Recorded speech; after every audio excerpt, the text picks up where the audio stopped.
Thank you, sir. I now request Srimati Chondimara for her performance. Colleagues and friends, at the outset, let me pay our humble homage to the Iron Man of India, who kept this country intact in the days immediately preceding independence, who ensured that the nation remains as one, where, as Gurudev Rabindranath Tagore taught us, where the mind is without fear and the head is held high, where knowledge is free. I have something very unique to share with you. Sardar Patel, as the Iron Man of India, the doer and shaker, the one who could always do and dare when others stand and stare, is all known to you. After my retirement from the Indian Administrative Service, I was placed as the first fellow of the RAJBHAVAN National Academy of Administration, Missouri. My task was to interview and interact with the various officers in the Indian Administrative Service who had their day and ceased to be. Many persons who held the helm of affairs in various places, including our former cabinet secretaries, secretaries to the Prime Minister and others. And some even became ministers from their own repute. One thing which appealed to me was how Sardar Patel groomed up the All India services. About the All India services, they are the descendants of the much honored Indian Civil Service ICS of those days.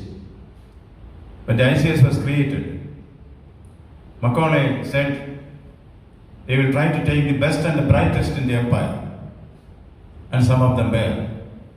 Let us not forget that among the so-called best and the brightest was a young man from Kolkata.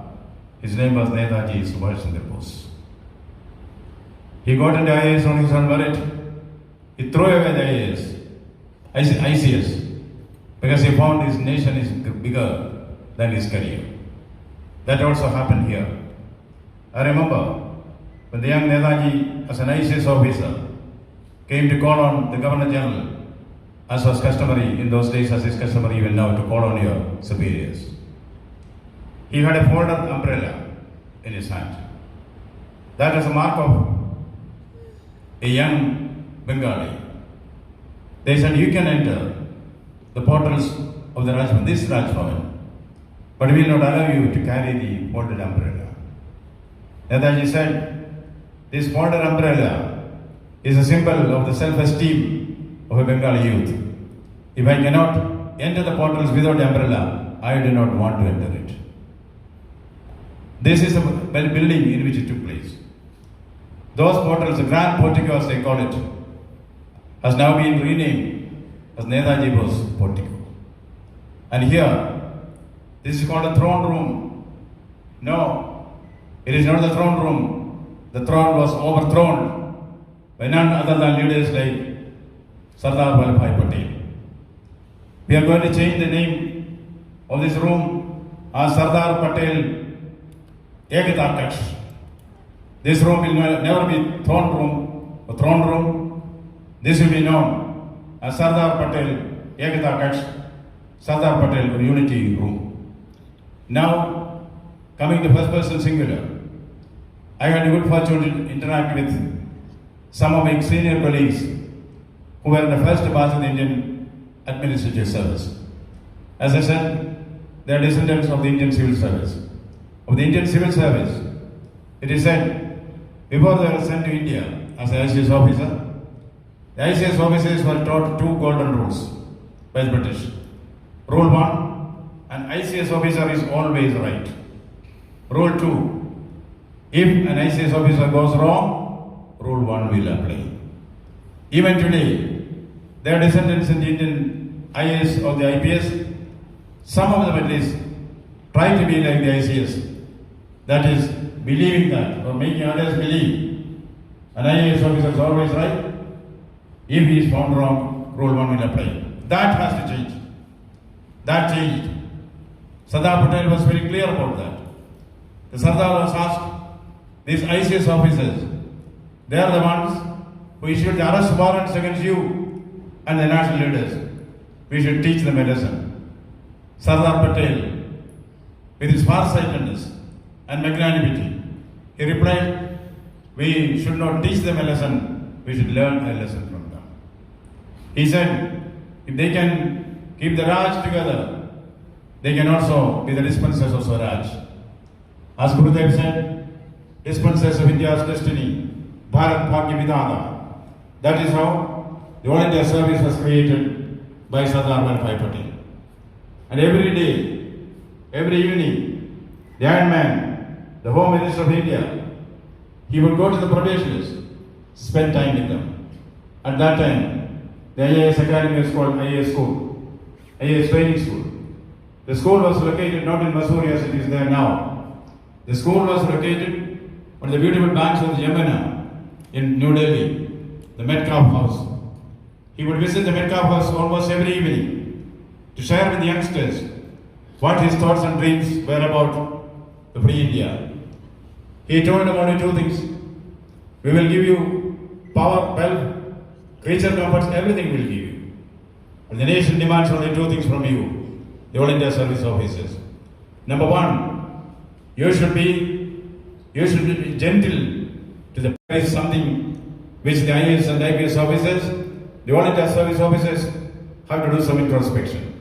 As an old man among the group, I would say the two things which Patel wanted the All India Service officers to take care of. One is be good to the people and be above corruption.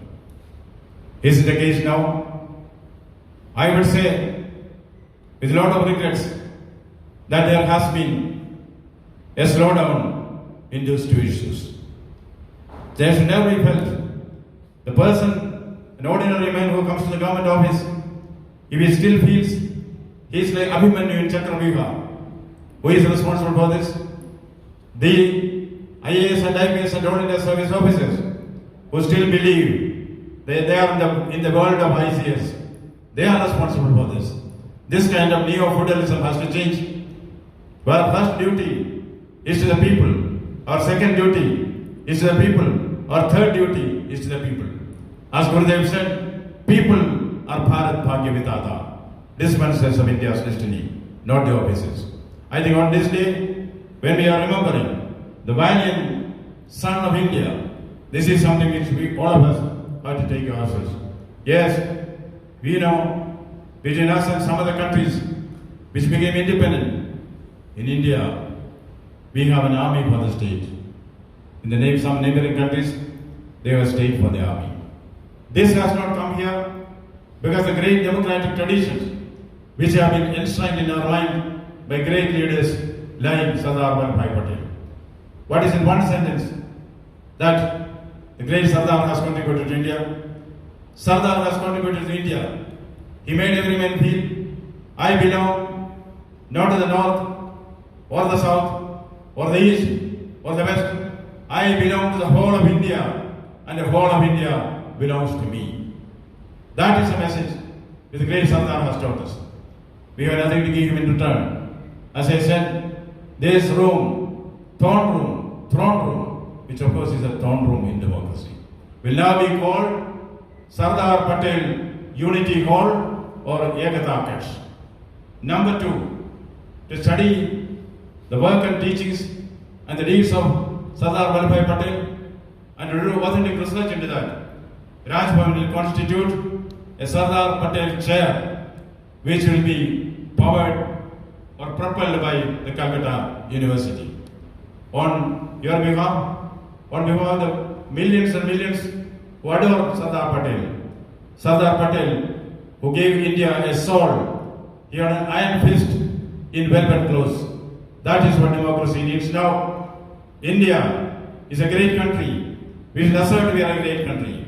India is a strong country. We should assert that India is a strong country. Patel will be honored. Patel did not want a defined or a different India. He wanted an India which is ready to live so that humanity may not die. That is the India of the dreams which Patel had. That is the India towards which we should progress. Thank you very much. We send our homages, 3 cheers and salutations, the great memory of India's proud son, Sardar Vallabhbhai Patel. Thank you.